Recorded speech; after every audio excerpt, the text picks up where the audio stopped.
Saya diharuskan untuk sebagai wanita yang tangguh, yang kuat, mendidik, mengurus, mengedukasi. Tapi suka kadang-kadang pengen ada yang nemenin gitu. Kadang-kadang pengen ada yang nganter. Sekarang untuk bertahan di posisi itu, apa yang dilakukan? Perempuan tuh lebih banyak nahan ya kita. Salah satu mungkin kesibukan ini salah satu mengalihkan untuk nggak terlalu. Tapi aku ini semua udah jalan pilihan aku sendiri. Aku telan semua ini.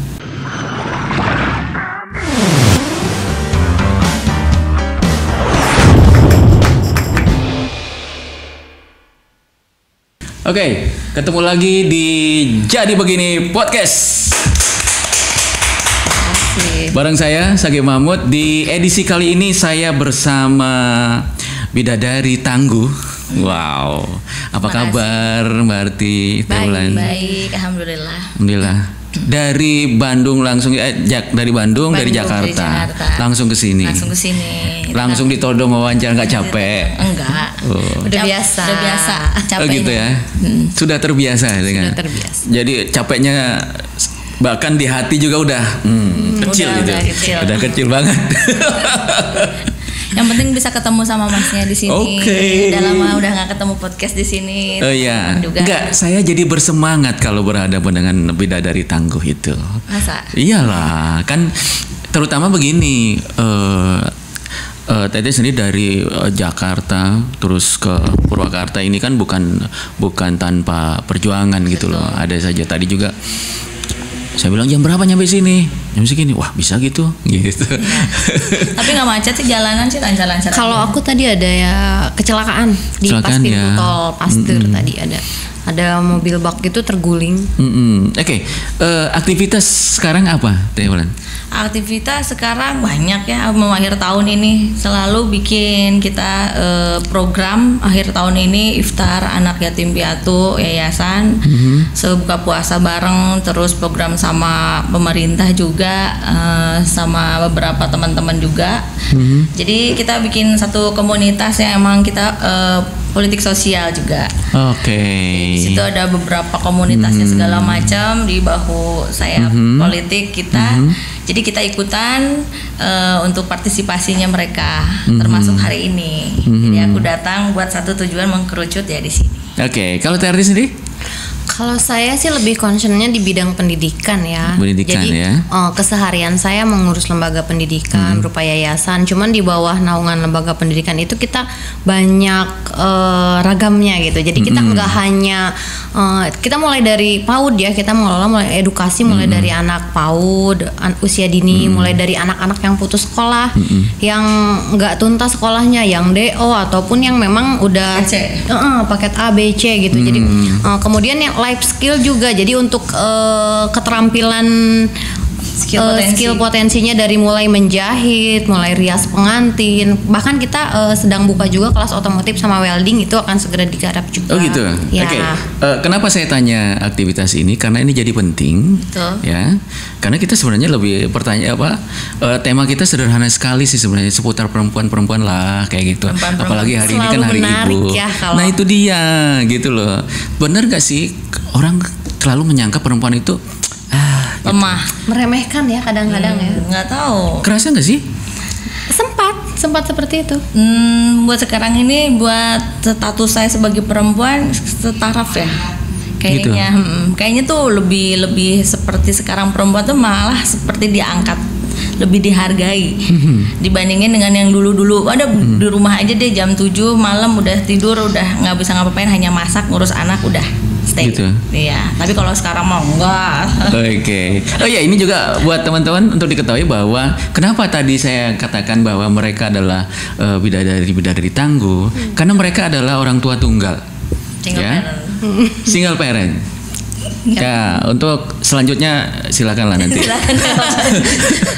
Silakan nomor di bawah ini. Berhubungan sama admin saja, ya. Oke. Tadi ngomongin perempuan, ya tadi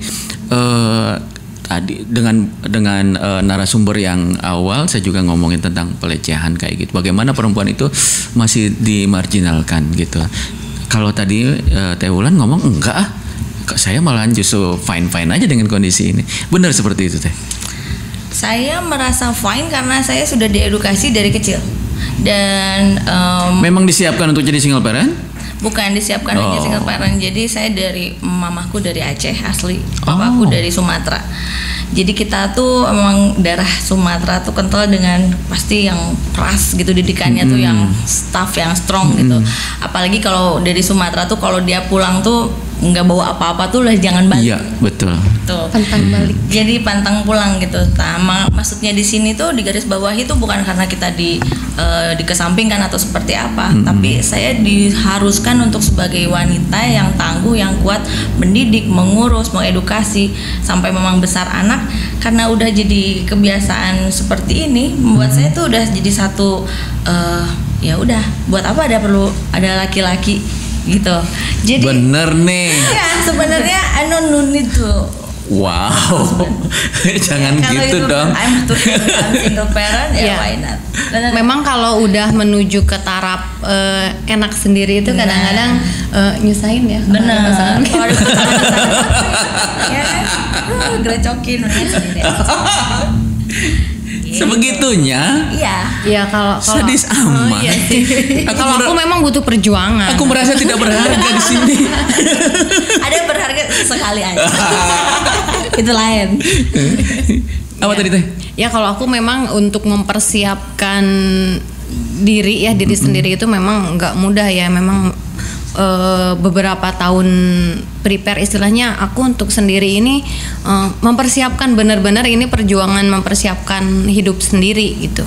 Jadi kalau Teh Wulan mungkin tidak dipreparekan, kalau aku dalam beberapa tahun memang mengingat kondisi ya maaf ya untuk keluarga yang sebelumnya yang kemungkinan ini kayaknya nggak mungkin untuk terus lagi. Jadi aku benar-benar sengaja menyiapkan diri gitu. Jadi asalnya aku memang seorang yang benar tadi kata Teh Wulan cuman di rumah diem gitu. Jadi aku nggak terlalu banyak aktivitas luar.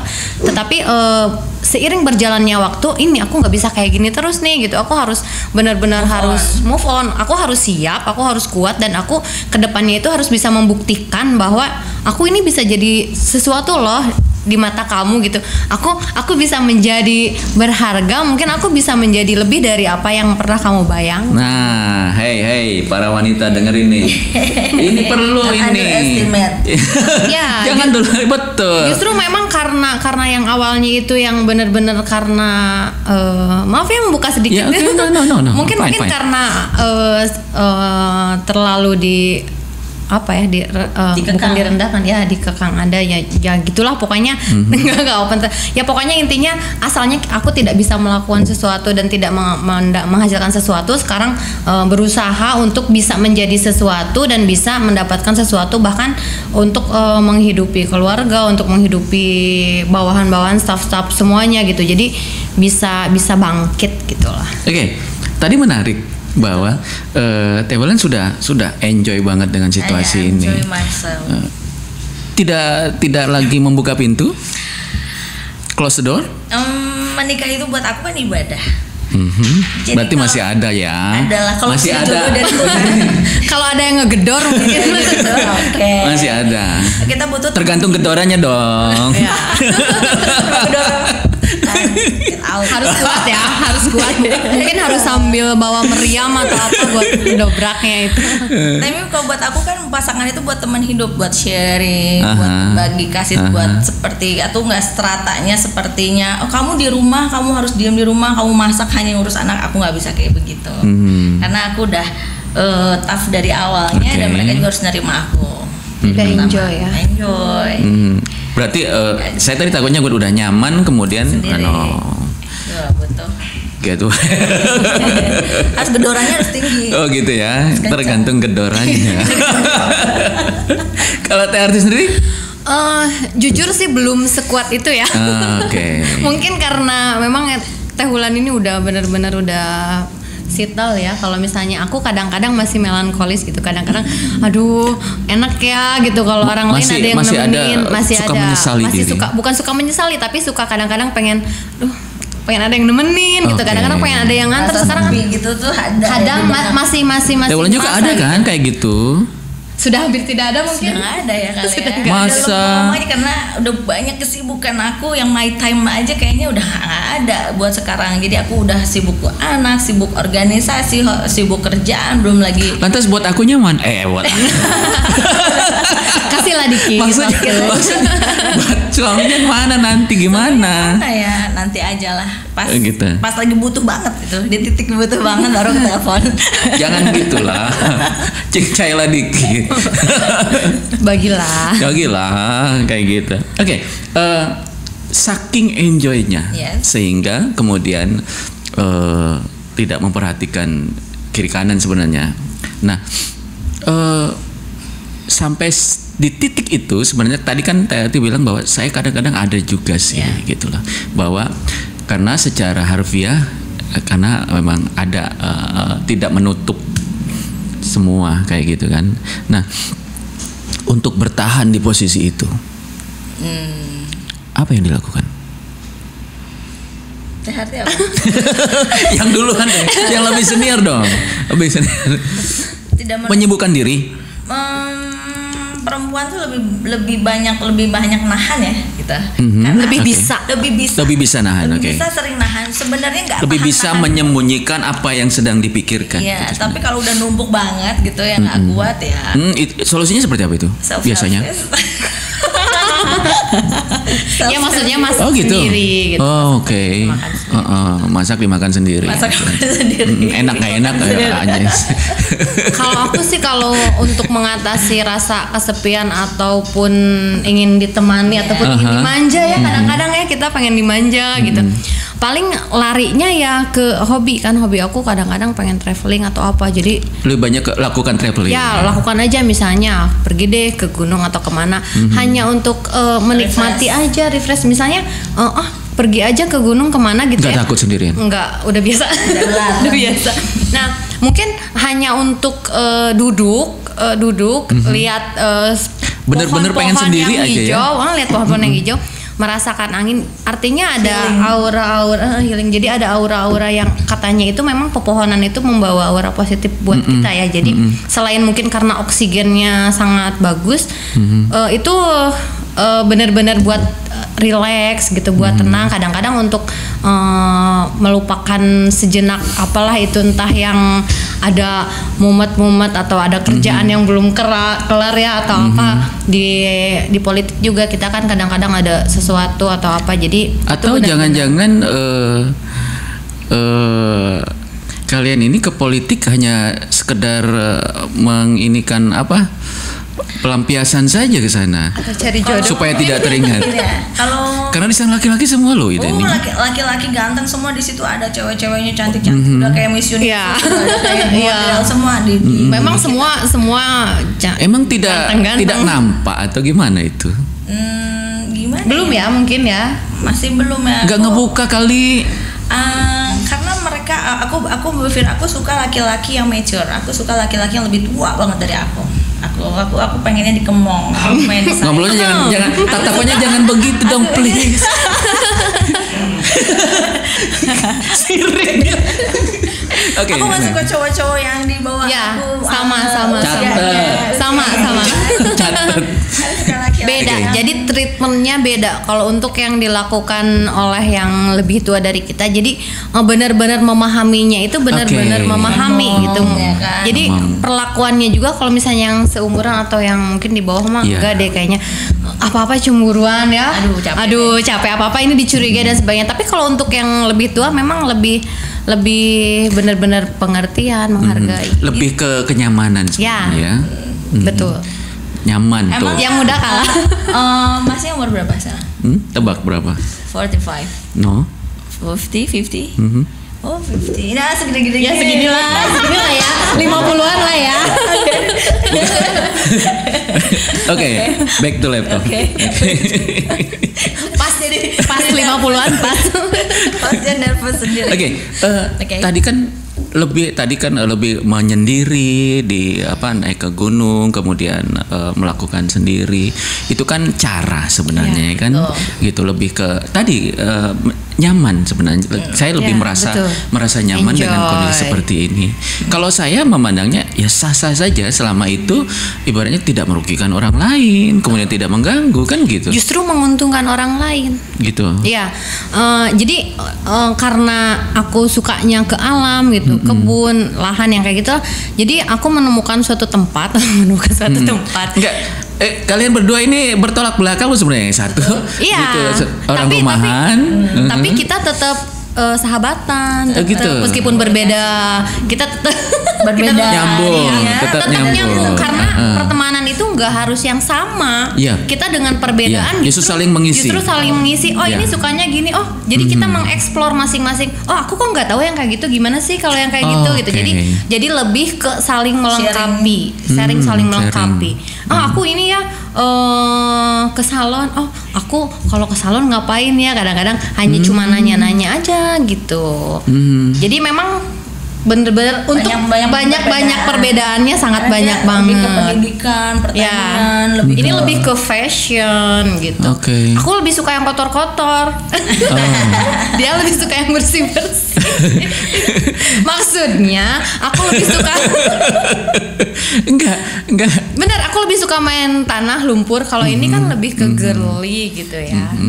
Enggak, dia memang suka yang rapi-rapi. Saya dengarnya. Kalau aku mencangkul tanah, aku pernah juga. Aku bercocok tanam. Mencangkul? Ya. Sampai sekarang masih dilakukan? 2 minggu yang lalu aku membuka lahan. Coba lihat tangannya.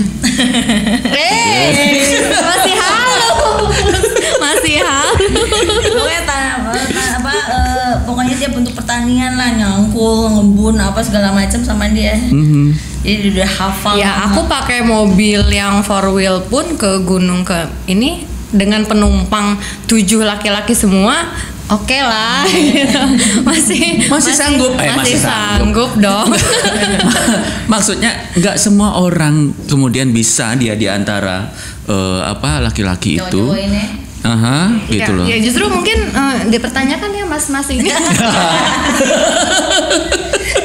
Ayo mau ke gunung hikingnya. Ayo. Oke, tadi ya.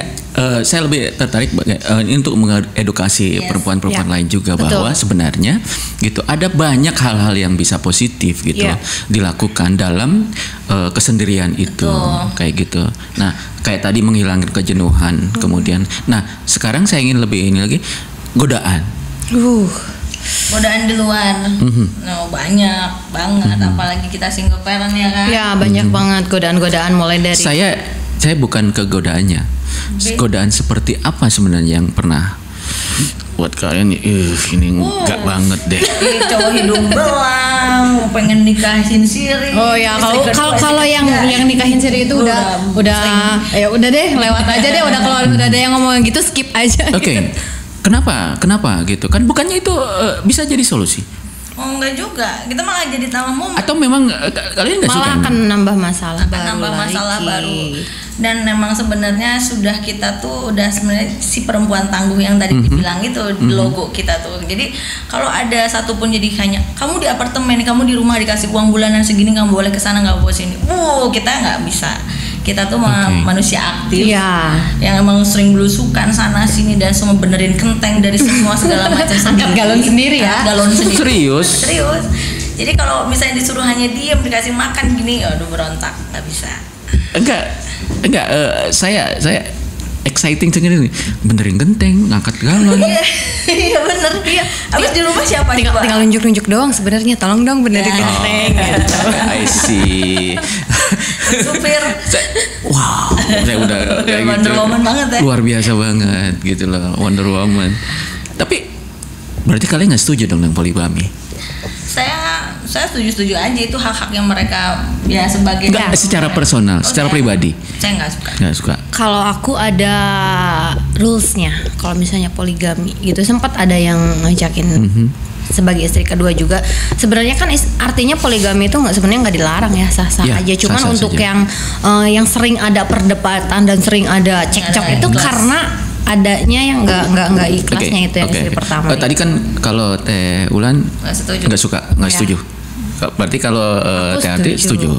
Kita kan saling berbeda pendapat. Tapi dengan catatan. Jadi aku kalau misalnya, ya ini real ya kenyataan ya, pernah ada kemarin gitu yang ngajakin gitu. Oke, aku mau, secara kepribadian dan sebagainya, dia laki-laki menurut aku masuk gitu ya kriteria. Cuman telah beristri, kemudian aku tantangin aja kalau misalnya oke, aku poligami, jadi istri kedua nggak masalah gitu. Cuman itu untuk semuanya terbuka ya dengan istri pertama. Artinya istri pertama mengetahui, menyetujui dan mengikhlaskan. Kalau enggak kayak gitu ya sembunyi-sembunyi. Enggak deh. Kalau sembunyi-sembunyi enggak deh, enggak gentle kita banget. Dibatasin waktu dan batasin seminggu sekali kan ketemu diam-diam. Kalau open, kalau terbuka gitu aku poligami enggak masalah. Aja beliin rumah di Pondok Indah tuh. Oh iya. itu kan nanti poin-poin 2, 3, 4 gitu. Itu poin pertama itu dulu gitu. Saya juga jangan-jangan udah ada nih yang waiting list gitu loh. Banyak ya. Kalau waiting list sih banyak ya. Dari berondong sampai yang usianya 20 tahun lebih lah di atas. Cuman kan kita lebih ke gimana ya? Ya betul tadi kan teman hidup. Kita nyari teman hidup. Kita nggak hanya nyari mungkin seksnya atau mungkin cari duitnya. Kita duit bisa cari sendiri ya? Bisa nggak? Bisa ya. Kita duit bisa cari sendiri istilahnya gitu. Bukan berarti menyepelekan, tapi kita nggak butuh sesuatu yang mutlak itu gitu. Tapi kita butuhnya benar-benar teman yang bisa sharing, bisa benar-benar ngerti, bisa benar-benar menemani hidup kita sampai akhir. Saya sebagai saya tidak berani mengatakan mewakili karena secara pribadi sulit banget berarti. Berat ya. Ini berat ya. Berat. Tapi kalau misalnya punya tekad yang kuat, punya kegigihan, tahu ya. Jadi sebenarnya lebih ingin dilihatkan kesungguhannya, berarti kan?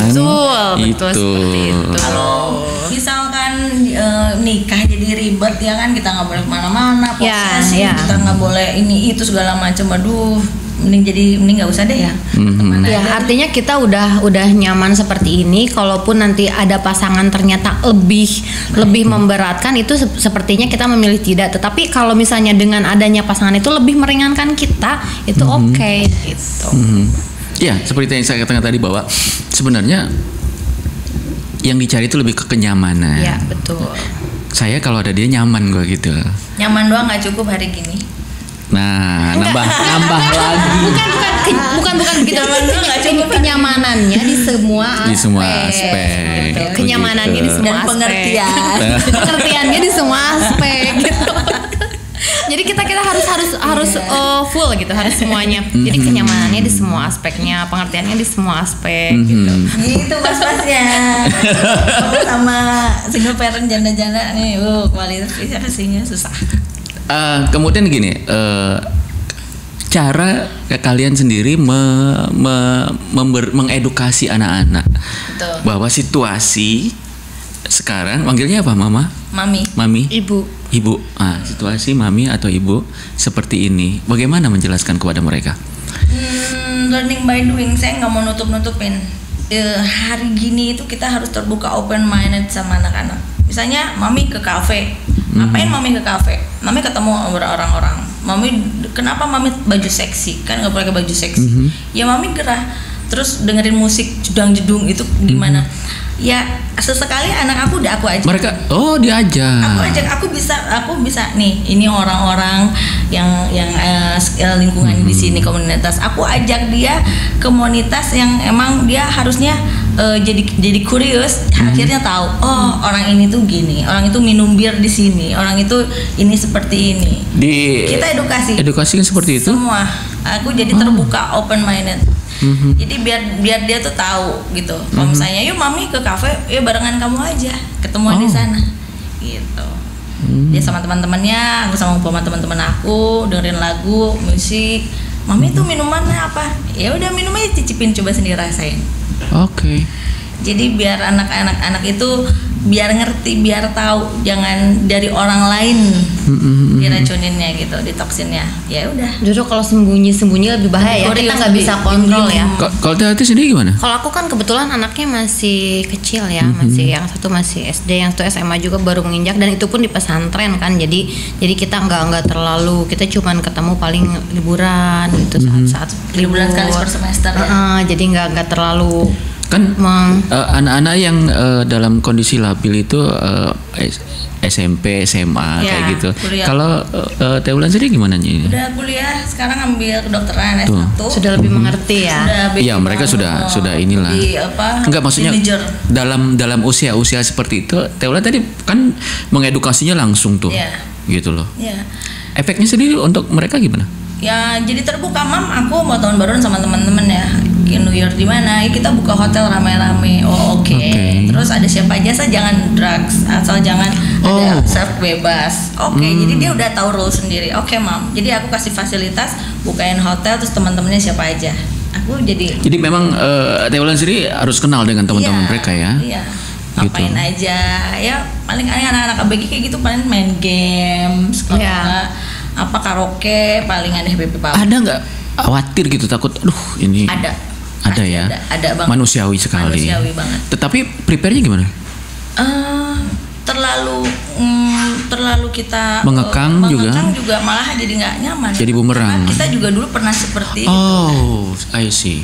Jadi ngapain ke sana? Pulang cepat apa kayak di kandang. Iya. Kalau dikekang justru berontak gitu ya. Diam-diam. Tadi belum, masih SMA seperti itu sama. Iya, kelas 1 SMA. Itu pesantren ya. Jadi agak terbantu sedikit. Iya. Jadi nggak terlalu ini. Kalau yang kecil juga kan kebetulan nggak terlalu banyak pergaulannya kan, masih seputaran. Kita kan pandemi juga kan nggak kemana-mana ya. Jadi kita lebih seringnya karena masih sama sepupu-sepupunya, paling sama nenek sama kakek. Ada hal yang dirubah nggak pendidikan orang tua terdahulu dan apa yang diterapkan dalam banyak banget. Kayak ini kemarin aku bikin program edukasi gadget terhadap anak psikiater. Kita adain sosialisasi ke ibu-ibu. Bagaimana caranya ibu-ibu itu, susah banget anak saya ini sekarang lepas dari gadget itu, dari handphone, YouTuber, TikTok apa itu kan mah udah. Nah jadi aku bawa ada Pak Dandi itu psikiater untuk mengedukasi ibu-ibu ini, mencara untuk jadi yang diedukasinya ibu-ibunya ya. Ya dari situ kita bisa tahu anak itu arahnya kemana, karena kan banyak yang ada YouTube atau apa yang nggak disensor. Nah kita mengedukasinya gini, Dek, sorry gitu, dengan cara-cara psikiaternya mereka. Ya akhirnya bisa juga, karena ada kejadian banyak yang anak kecil udah gila kan. Betul. Udah masuk rumah sakit jiwa, udah berapa ya kecanduannya gadgetnya itu yang paling bahaya. Jadi aku lagi sosialisasi ke situ, ke ibu-ibu, ke bapak. Kalau Teh Wulan dapat datanya berapa anak sekarang yang di rumah sakit jiwa itu? Rumah sakit jiwa ada informasi yang didapat di Cisarua aja ya. Yang di Cisarua aja ada 6-7 anak. Dalam sebulan tuh bisa 3. Sebulan tuh 3 atau 4. Itu tuh yang benar-benar yang berontak sampai matanya merah kayak kesetanan kayak padahal ya itu kecanduan karena gadgetnya itu. Dan itu tuh hilangnya dari memori anak itu nggak akan hilang terus, dan pengobatannya itu susah, katanya sampai 2-3 tahun, memerlukan waktu sampai 2-3 tahun. Dokter psikiater situ secara intens itu. Wow. Makanya ibu-ibunya karena anteng nggak apa-apa. Iya. Kitanya kerja, kita lupa gitu. Padahal di situ tuh udah terekam banget. Gadget itu udah bikin rusak. Apalagi games ya. Iya. Games online tuh kan bikin kuota kita jadi habis, duit beli ini. Dan ada juga yang top up cash itu sampai yang top up cash itu kadang-kadang pas aku juga, anak aku kan meskipun cuma weekend dikasih gadgetnya cuma hanya weekend aja. Tapi kadang-kadang yang herannya itu yang waktu ulang tahun kan ditanya, Kak mau apa gitu ya kan, biasanya dia pengen kereta api, pengen apa ini tiba-tiba uang aja katanya 300.000. Jadi masing-masing dimintain 300.000, neneknya, kakeknya, ibunya, bapaknya dimintain 300.000 semua. Buat apa Kang 300.000 itu kan? Ternyata aku mau ini yang banyak katanya, top banyak. Ya emang zaman sekarang itu aja yang nggak rutin gitu ya, anaknya yang nggak rutin, apalagi mungkin yang setiap hari gitu. Contohnya kayak anak aku gini, mami isiin GoPay dong, misalnya mau buat apa, buat top up ini FF ini, kita mau beli baju, beli apa kan ya, kuota itu kan pasti butuh kayak ada apa depositnya gitu loh. Oke. Anak-anak zaman sekarang mah udah lebih canggih. Ya, saya justru makin makin terbuka ya bahwa sebenarnya benteng pertahanan di rumah, betul, terutama terhadap anda berdua luar biasa gitu loh, sampai sebegitunya gitu. Saya wow lagi terus gitu. Makanya di rumah saya pedetin, memang sekolah negeri karena kan belum, kalau ini kan daring masih seminggu 2-3 kali. Jadi les ngaji, les berenang, aku segala les ya. Sibukin dengan les matematika, les sampai les psikiater Saraswati untuk healingnya dia. Aku datengin. Bahasa Inggris, bahasa Mandarin full seminggu. Bagaimana sih cara kalian bertahan terutama dalam hal memenuhi unsur finansial? Oke. Karena kan tidak dibantu siapa-siapa. Itu ribet juga sih, complicated. Hari gini ya kan. Iya. Apalagi Teh Wulan kan anaknya di kedokteran, otomatis lah itu kan kosnya kan lumayan tuh. Kos, lifestyle, kehidupan hari gini tuh benar-benar nggak cukup dengan satu usaha aja, harus beberapa usaha. Kalau Teh Wulan masih model masih? Aku model udah enggak, karena sekarang ini lebih banyak kesibukan ke konveksi kan, konveksi sama abis terkuras juga sama organisasi-organisasi dengan program-program aku ke depannya. Jadi insya Allah ya, kalau misalnya untuk secara finance itu aku dari awalnya tuh udah bilang sama mantan gitu kan, kalau misalnya anak di saya itu tanggung jawab saya semua. Kalau misalnya anak di kamu ya kamu semua yang urus, semua dari segi dari jajan, uang sekolah, uang segala macam, yang alhamdulillah itu sama mantan baik-baik aja sampai sekarang. Paling cuma sesekali mam buat beli buat beli baju, buat beli hal-hal yang nggak ini. Sekarang anak-anak ada di Teh Wulan atau di sana? Satu di bapaknya, di mantan, yang kecil tuh di saya emang. Gitu. Tapi komunikasi lancar ya? Komunikasi lancar. Jadi aman-aman aja sih. Kalau Teh Arti? Kalau saya kebetulan anak ikut di bapaknya gitu, karena memang dua-duanya di sana. Ya, pilihan maksudnya pilihan itu sebenarnya untuk hak asuh jatuh di saya sih sebenarnya. Cuman untuk anak-anaknya sendiri dia lebih nyaman di mana? Lebih nyaman ikut ibu atau ikut ayahnya? Ternyata kan mereka lebih nyaman ikut ayahnya, tapi memang tidak menutup kemungkinan untuk istilahnya untuk ketemu, untuk jalan-jalan itu masih rutinitas seperti itu ya, masih ada. Untuk Teh Wulan nggak masalah, memang hak asuh kan ada di Teh Wulan sebenarnya. Teh Wulan, sorry, Teh Arti. Ya sebenarnya bisa aja sih kalau misalnya aku kekeh gitu ya, karena kan menang gitu ya, tapi kan aku nggak mau menyakiti anak gitu. Artinya anak itu pengennya sama ayahnya, tapi misalnya kita maksa gitu ya, nanti juga toh dia pengen ketemu aku atau pengen ke ibunya, mereka datang sendiri gitu. Jadi nggak apa-apa lah mau di ayahnya mau di ibunya, toh itu ayahnya kan nggak mungkin lah sama-sama menyakiti, nggak mungkin sampai ngajarin nggak benar gitu. Jadi oke, aku ikhlasin aja lah kalau misalnya. Tapi biasanya kan seorang ibu itu kalau dipisahin gitu loh sama buah hatinya gimana? Sedih ya? Sedih dong.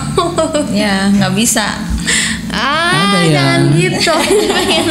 Enggak, ya manusiawi sekali gitu, ada perasaan. Tapi kan bagaimana mengatasi itu jauh lebih ini. Ada tisu nggak sih? Ada tisu nggak sih? Bawa tisu nggak? Jadi aku juga dulu pernah dipisahin kayak begitu dulu umur pas. Ya mungkin karena aku masih baru-baru mungkin ya. Jadi masih ya kalau kangen ya kangen lah pasti gitu. Cuman ya aku salah satu mungkin kesibukan ini salah satu mengalihkan untuk nggak terlalu inget anak atau apa. Tapi di balik itu kalau misalnya aku pengen ketemu atau apa fine gitu, bisa aja gitu, gampang. Tapi nggak setiap hari kita bisa meluk atau apa, setiap hari nggak bisa. Setiap weekend ya. paling kita weekend atau seminggu 2 kali atau saat mereka nginep gitu, paling saat-saat itu aja, nggak bisa anytime gitu. Itu juga nggak lama kan? Apanya? Ketemunya? Di jalan ya?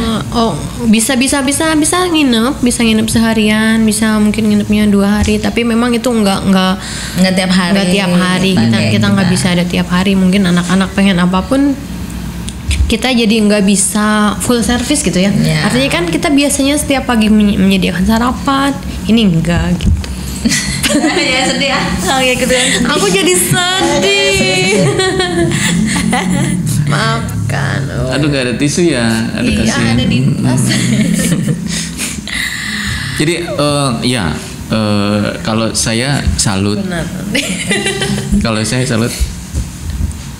saya salut terutama terhadap kalian berdua, bahwa makin membuka, mudah-mudahan ini juga mengedukasi untuk keluarga-keluarga lain. Betul. Gitu loh, bahwa perempuan-perempuan lain terutama, bahwa kita sebenarnya kalau kita mau bisa gitu kan, kita mau bisa. Betul. Gitu loh. Terima kasih. Terima kasih.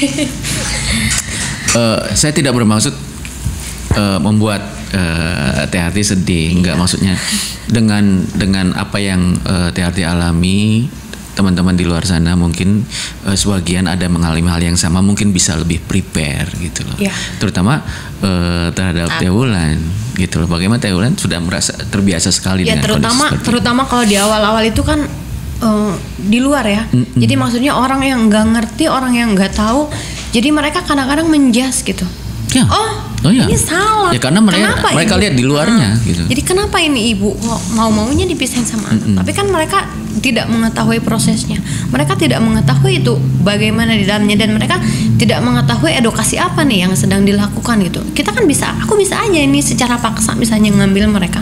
Tapi kan nanti gimana dengan kondisi mereka. Jadi aku sedang membuat mereka senyaman mungkin gitu. Jadi senyaman mungkin artinya dengan kondisi perpisahan ini, meskipun mungkin di satu pihak menginginkan kembali lagi, tapi kan artinya kan saya udah mengambil keputusan yang mungkin nggak semua orang juga mengerti itu kondisinya seperti apa. Sekarang gitu. saya mempersiapkan semua untuk anak-anak masa depan. Ya, jadi meskipun seperti ini, kita bukan berarti kita meninggalkan anak, tapi kita justru ini prepare semua untuk anak. Saya udah menyiapkan, artinya untuk pendidikannya sampai tingkat manapun saya sudah preparekan gitu untuk anak, dan untuk bahkan sampai udah mikirin sampai ini buat nikah anak, buat nikah buat anak, warisan anak. Jadi sampai seperti itu, yang mungkin yang sama ayahnya belum dipikirkan saat ini ya. Mungkin masih dengan egonya sendiri ingin menguasai anak, tetapi tidak berpikir untuk. Menarik tadi bahwa bagaimana kemudian ya di mana-mana perpisahan nggak enak lah. Betul. Nggak ada yang enak. Nggak ada yang enak. Suka ada dendam, adakah? Dendam sendiri pribadi terhadap anak. Pertama awal-awal iya. Masih ada. Mungkin saya terlalu dini waktu itu menikah ya. Masih 18 tahun, belum ada pahit kehidupan, asam garam. Tapi setelah saat kayak pelajari tentang kehidupan dan semua tentang hal tentang rumah tangga, itu pelik dan sangat complicated lah. Kalau udah urusan rumah tangga tuh udah krusial. Jadi saya berpikir nggak ada dendam ya, sama toh ini ibu dan ini ayah sebenarnya sudah tidak bisa lagi. Kenapa anak-anak kita yang harusnya di kita egois atau di dia sama kok, kita sama-sama ngasuh, sama-sama sayang. Waktu itu berpisahnya gara-gara apa itu? Sorry kalau misalkan kamu jawab nggak apa. Ada orang ketiga? Iya, dari keluarga sendiri. Jadi orang ketiga dari keluarga sendiri, dan suami juga dulu agak keras juga. Jadi ya udahlah gitu. Bagaimana memberi pengertian ke anak? Ini dengan lambat launnya tuh saya dulu bertanya, apakah bisa bilang sama anak gitu ya, di zaman historinya kita zaman dulu tuh, ternyata si anak ini tuh dengan lambat laun tuh mereka mencari tahu informasi. Mungkin kalau aku masih baru ini ya, aku masih baru. Jadi mama kamu tuh dulu gini, papi kamu gini, jadi mereka akan tahu sendiri dan ini karakter mami aku, ini karakter papi aku. Mereka nanya nggak sih? Nanya. Terus Wulan aku jawab sejelas-jelasnya mungkin. Zaman dulu mami udah nggak bisa sama papi kamu seperti ini. Terus sekarang kamu dibawa dan neneknya pun bilang segala macam. Jadi anaknya ya, oh gitu ya, ya udah asik-asik aja. Apalagi anak zaman sekarang nggak terlalu melankolis yang kayak Ari Anggara yang mana ibu tiri bapak tiri gitu, enggak. Kalau aku kan bedanya mungkin ini prosesnya masih baru ya, artinya gini, aku selama sidang pun aku berusaha untuk fine aja gitu, jadi masih jalan, kita masih jalan berempat dan sebagainya. Tiba-tiba harus pisah rumah, mungkin anak shock juga ya, karena kita nggak pernah yang namanya pun sekalipun berantem atau apa di depan anak, nggak pernah gitu. Jadi anak benar-benar taunya kita baik-baik aja gitu, jadi mungkin anak ada shock. Masih inginnya kita berempat lagi, inginnya bersatu, jadi masih ada keinginan anak seperti itu. Sorry kalau saya tanya, perpisahnya orang ketiga atau memang tidak ada kecocokan? Kalau tidak ada kecocokan, semua orang nggak cocok sih sebenarnya gitu. Cuman mungkin lebih ke ego aja ya, jadi masing-masing punya. Berarti bukan orang ketiga, bukan? Saya nggak bisa menyebutkan menyebutkan detailnya seberapa, cuman ada beberapa yang mungkin saya nggak beberapa hal yang mungkin saya tidak bisa sebutkan ya. Intinya mungkin aja mungkin udah itu klasik ya, itu klasik ya. Intinya yang saya lakukan saat ini membiarkan anak untuk tumbuh bersama ayahnya, bukan berarti saya tidak sayang atau tidak perhatian atau apa, bukan berarti juga kenapa sih nggak direbut gitu ya. Jadi kan kebanyakan orang kenapa sih nggak direbut, bawa aja. Jadi bukan berarti seperti itu, karena orang di luar beranggapan bahwa harus sama kita nih anak. Tapi kalau misalnya aku pikir sama ayahnya mungkin lebih baik, ya kenapa tidak gitu. Toh mungkin nanti anak kayak Teh Wulan kan lama kelamaan itu anak mencerna sendiri, berpikir sendiri. Aku nggak mau memaksakan terlalu dini, kita paksakan untuk hal-hal yang kita inginkan gitu ya sebenarnya. Ya, jadi aku mungkin aku lebih lebih biarkan, lebih anak silahkan menikmati masanya gitu. Kita tetap support, kita tetap dukung, dan kita yang jelas kita tetap prepare untuk di masa depannya gitu. Oke, tadi saya tanya, ada yang dirubah nggak kebiasaan dari orang tua yang sekarang diiniin sama Teteh berdua? Ya banyak banget yang dirubah. Dirubah banget. Dirubah. Perubahannya kayak gimana? Enggak, misalkan kalau dulu didikan. Didikan. Ibu saya jangan pulang jam 9 malam, jam 9 malam, lebih dari jam 9 malam. Gembok. Bukan digembok lagi, saya pernah tidur di luar. Dikunci bener. Nggak boleh masuk ke dalam rumah. Jam 9 malam lebih berapa, terus beli cuma martabak, ngobrol sama tetangga, dilempar martabak udah. Keras banget. Berarti itu dirubah. Sangat dirubah. Hal-hal yang kayak begitu tuh yang membuat stress sama kita ke anaknya. Jadi ke aku sendiri jadi pemberontak, Teteh sendiri mengatakan itu. Saya sadar dan, diri. Mengekang itu justru jadi membuat anak jadi makin ini ya. Bagus, betul. Jadi saya ngikutin alurnya mereka yang sekarang saat ini, ya udah kekinian, aku ikutin. Tapi ya flow-nya kita juga harus bisa batasin. Gimana si teenager ini kan lagi butuh benar-benar harus diperhatikan. Kepercayaan dirinya tuh kan ke siapa nih, kadang butuh pendirian yang kukuh kan. Kalau aku ngelihat history di Instagram, follower anak aku selalu nge-like aku sama siapa aja, dia selalu tahu. Makanya dia itu meniru. Makanya saya harus hati-hati. Oke. Dalam pergaulan. Tadi secara kemudian memilih bahwa tadi kan pengusaha fashion juga, kemudian punya butik juga, desainer ya, mantan model, itu udah jelas gitu, udah kelihatan dari ininya juga, performan juga. Secara kalau tadi Teh Arti anak-anaknya di sana semua, kalau Teh Wulan satu di sana, satu di aku. Dukungan finansial sebenarnya, gitu loh. Kan mencari sendiri, gitu loh. Mencari semua sendiri, semua. Jadi saya orangnya nggak pernah bilang saya susah. Tidak pernah berpantang mengeluh. Tidak. Orang lain nggak boleh tahu kalau kita susah. Nggak punya duit, nggak punya duit, orang itu nggak bisa nge-ronsen kita kan. Jadi I'm not too happy gitu buat hidup aku, tapi aku ini semua udah jalan pilihan aku sendiri. Aku telan semua ini. Dari aku single parent, dari aku nggak punya duit, dari aku istilahnya nggak makan, hanya anak aku yang bisa makan gitu. Itu udah aku laluin semuanya, itu asam garam itu udah, ya udah, ini resiko saya yang harus saya jalanin sekarang, yang ke depannya saya bagaimana caranya untuk lebih menabung, lebih preparing untuk usaha, lebih giat lagi malahan, tidak bergantung kepada orang lain dan laki-laki. Itu. Jangan melotot dong. Melotot jangan ke aku. Ya sebenarnya jauh lebih ke keyakinan aja kalau aku ya. Jadi maksudnya keyakinan itu artinya setiap anak kan juga udah ada rezekinya masing-masing, dan dan aku pun artinya untuk melangkah usaha dan sebagainya itu udah jelas ada jalannya, ada rezekinya, meskipun ya udah aku mah yakin aja untuk kehidupan ke depan itu aku bisa lebih baik lagi, bisa lebih menabung lagi, dan untuk kedepannya mungkin lebih ke prepare ke nggak hanya untuk stop kehidupan sekarang aja gitu, tapi untuk kehidupan setelah ini. Pernah nggak sih nggak punya duit sama sekali gitu loh?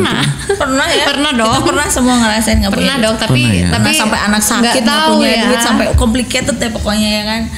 Cuma saya bertahan di sini ya, ada Tuhan, saya yakin sama diri saya sendiri. Yes. Closing statement. Kira-kira apa yang ingin kalian bagi untuk perempuan-perempuan tangguh di luar sana yang sama posisinya? Apa ya, coba Hati. Kalau aku sih lebih ke gini aja ya, karena ini lebih ke pengalaman ya. Jadi untuk kehidupan kita ke depan itu, jadi apapun takdir kita itu adalah kita yang menentukan. Jadi memang Tuhan sudah menentukan takdir kita, tetapi keyakinan kita lah itu yang, jadi kan Tuhan itu apa yang kamu pikirkan itu. Jadi kalau kamu berpikirnya Tuhan itu akan kehidupan ke depan akan lebih baik, akan bahagia, itu akan terjadi. Tetapi kalau kita memikirkan ke depan terpuruk dan sebagainya, itu akan terjadi. Jadi keyakinan itulah yang membuat akhirnya aku bisa bangkit, aku bisa bertahan, dan banyak keajaiban yang benar-benar terjadi itu karena benar-benar karena keyakinan kita. Udah cukup gitu aja sih sebenarnya, simple. Pada keyakinan kan. Kalau saya lebih ke global. Kekuatan itu hanya ada pada diri kita sendiri. Kepercayaan diri itu hanya pada diri kita sendiri. Kalau kita percaya diri kita akan ke depan, akan confident dengan potensi kita, mempunyai sesuatu hal yang shining, yang brilian, kita pasti bisa. Apapun, kita pasti bisa menjalani semuanya. Wow, luar biasa. Indonesia nyaman kayaknya kalau ada perempuan-perempuan seperti ini. Oke, terima kasih. Sama-sama. Mudah-mudahan semua diberkahi Allah Subhanahu wa taala. Amin. Terima kasih juga udah diundang. Kayaknya kita harus sudahi pertemuan kita kali ini. Kemudian bisa kita ketemu lagi di Jadi Begini podcast selanjutnya. Jadi terima kasih sekali lagi. Jangan lupa like and subscribe-nya. Ditunggu. Sampai ketemu. Komen di bawah ini.